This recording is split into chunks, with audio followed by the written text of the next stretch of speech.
Alright, this particular video is showing where I'm at with my version of the PICARD Tricorder.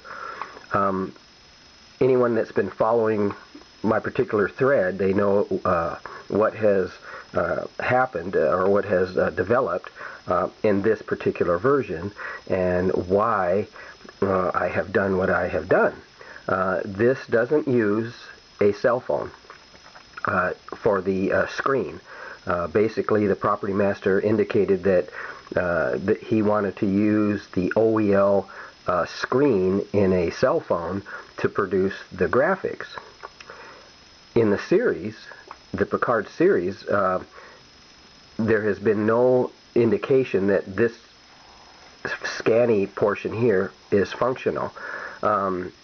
We know that it is because the property master had shown that the scanner does indeed scan back and forth. So what I wanted to do was to create the tricorder, the PICARD Tricorder from the series, using a backlit screen as they would have done anyway.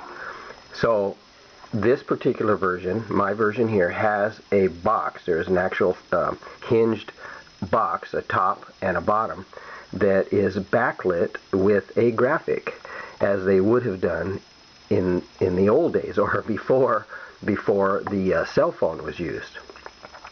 So I contacted via Facebook Dino and mentioned that I was going to go ahead and use the body that he had produced and add a backlit screen to represent where they are using the phone.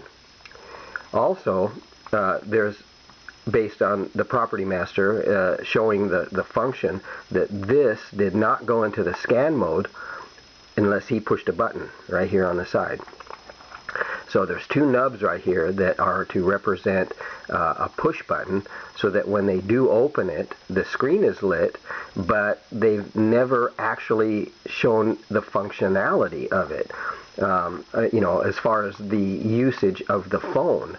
Normally, the actor would poke around on the screen and sound effects would then be added to give the impression that the screen is indeed functional. So that's pretty much what I have here. I have a backlit screen. You can see there it is backlit.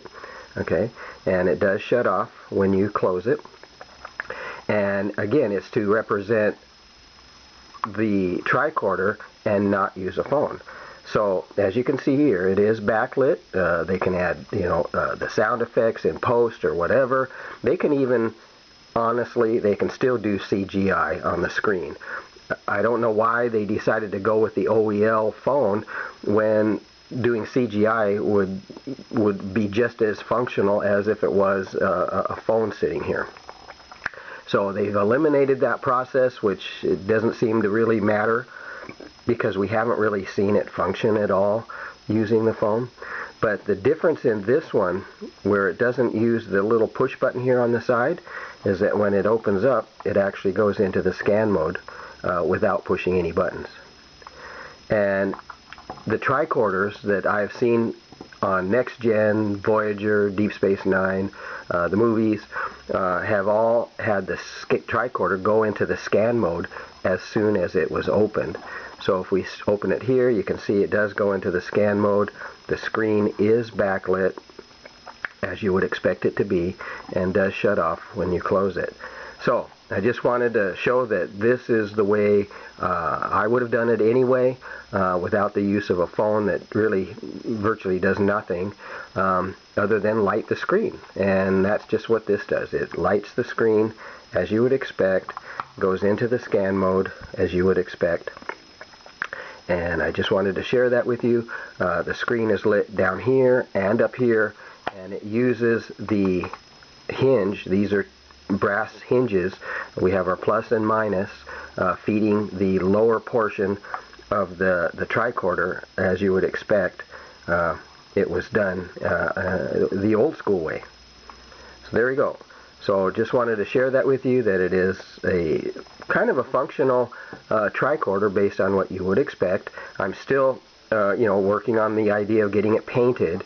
I managed to do the bottom portion some time ago, but again, that was sort of a rush job anyway. It wasn't expected to be anything more than that. The colors, I'm not really going for exact as the show, because it just doesn't matter. It's actually different anyway, so I'm not too worried about whether or not this is, dove gray with a little bit of green, or this is gunmetal dark gray, or whatever. So these are the two colors. There's a bit of a metallic look to this one here. This is a more of a dove gray, just a light gray. And again, those colors will be carried through to this side. We'll have our metallic darker gray here as here, and then of course the dove gray there and here. Alright, so just wanted to share that with you, that this is as functional as it's going to get.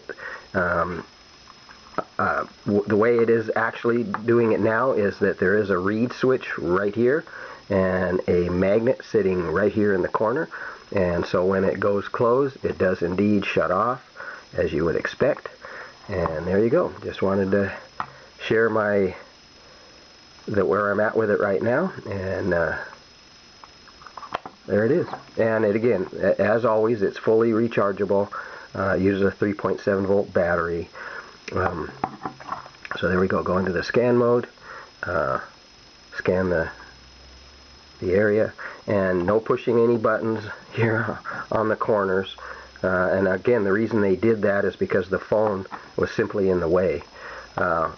So they ended up going with a push button on the side. The phone would be sitting right here, and then the push button would then activate the scanner. Alright, so thank you for watching, and hope you've enjoyed the whole process here so far. I know I've had fun building it, and still working on getting a chance to get it painted. The weather here just hasn't been cooperating at all. So there we go.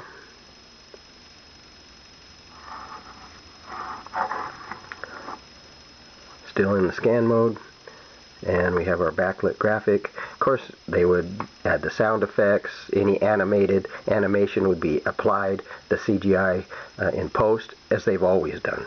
So if they're doing a close-up and they need some animatronics or animated CGI there in the screen, they would just do it. That's how they did it. So there we go. Check that out. Oop, check that out. Here we go. Open it up. A little bit of sound effects, scan, and we're good to go. Again, this is just mocked up to show that it is fully functional. It's using the outer skin with a backlit screen, and that's it.